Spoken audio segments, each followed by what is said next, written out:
The U.S. Supreme Court says it plans to revisit a case this October involving Louisiana's newly drawn congressional districts. Back in June, the justices delayed a decision on whether the state should have a second black majority district. Instead, they asked for more arguments to be heard this fall. Paul Murphy has more on what's at stake.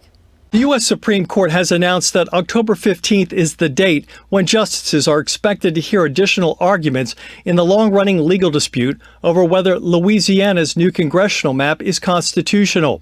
The High Court will decide whether the map creating a second majority-minority district violates a section of the U.S. Constitution that prohibits voting practices or procedures that discriminate based on race. This is going to be a tough one. Attorney Tracy Washington represents the Louisiana Justice Institute, an intervener in the case. A federal appeals court ordered state lawmakers to approve new district boundaries last year. A group of voters challenged that map, saying race was too great a factor in its adoption. According to Washington, the new districts reflect the racial makeup of Louisiana.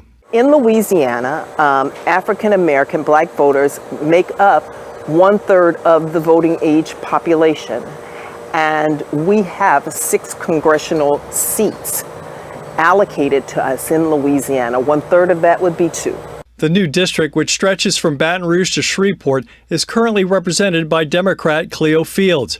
We reached out to Edward Grime, an attorney for the plaintiffs in the case, but didn't hear back.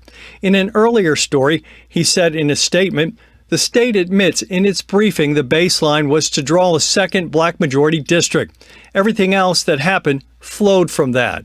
We are optimistic that this racial gerrymander is seeing its final days. Washington is concerned a Texas push to add 5 new Republican congressional seats may play a role in the Louisiana case. The Supreme Court can't say what happened in Louisiana was wrong, but what's happening in Texas is right. Washington plans to be at the Supreme Court for the October 15th hearing.